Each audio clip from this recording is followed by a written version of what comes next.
એક શ્રાવણ માસમાં ભક્તિ અને શ્રદ્ધા સાથે ભગવાન શિવની પૂજા કરવી એ જીવનમાં સુખ અને શાંતિ લાવે છે. 2.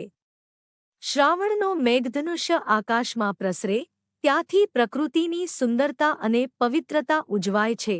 3. શ્રાવણના વરસાદમાં ભીજેવું એ પવિત્રતા અને આનંદ અનુભવવાની એક અનોખી તક છે. 4. શ્રાવણ માસમાં ઉપવાસ અને પૂજાના નિયમો પાળવાથી આત્માની શુદ્ધિ અને મનની શાંતિ મળે છે.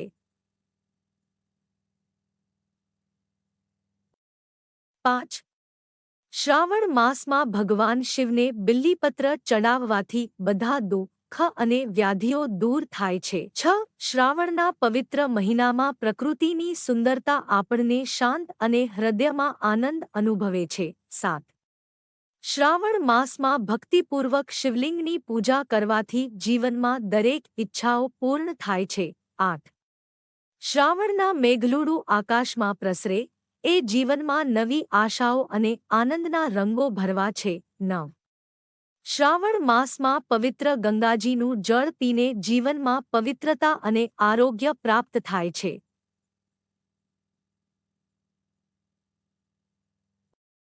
10. શ્રાવણ માસમાં વિમલ વ્રત રાખવાથી શરીર અને મનની શુદ્ધિ થાય છે.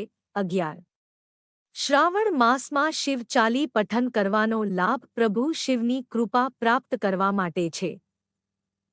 12. શ્રાવણના પવિત્ર વરસાદમાં ભીંજાતા પાંદડા અને ફૂલો જીવનમાં સ્નેહ અને પ્રકૃતિની સુંદરતા પ્રદર્શિત કરે છે. 13. શ્રાવણ માસમાં પ્રભુ શિવને જળ ચઢાવવાથી આત્માનું શાંતિ અને સંતોષ મેળવાય છે. 14. શ્રાવણના પવિત્ર વ્રત રાખવાથી જીવનમાં સંયમ અને નિયમનું મહત્વ સમજાય છે. 15. શ્રાવણ માસમાં ભગવાન શિવની આરાધના કરવા માટે ગીતા અને વેદોના પઠનનો લાભ થાય છે. 16. શ્રાવણના પવિત્ર મહિનામાં મંદિરોમાં દર્શન અને પૂજા કરવાથી આધ્યાત્મિક શક્તિમાં વધારો થાય છે.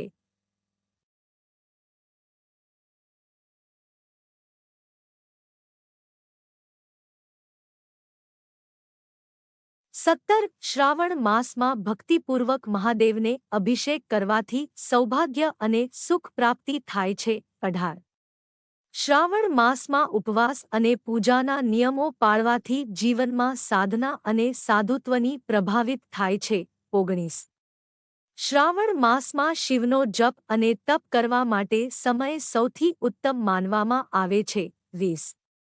શ્રાવણ માસમાં જળનું મહત્વ જીવનમાં સ્વચ્છતા અને પવિત્રતા પ્રદર્શિત કરે છે. 21. શ્રાવણના મેઘલુડા બગડાઈને પ્રેમ અને પ્રસન્નતાનો સંદેશ લાવે છે. 22. શ્રાવણ માસમાં ભગવાન શિવની કૃપાથી જીવનમાં દુઃખ અને મુશ્કેલીઓ દૂર થાય છે.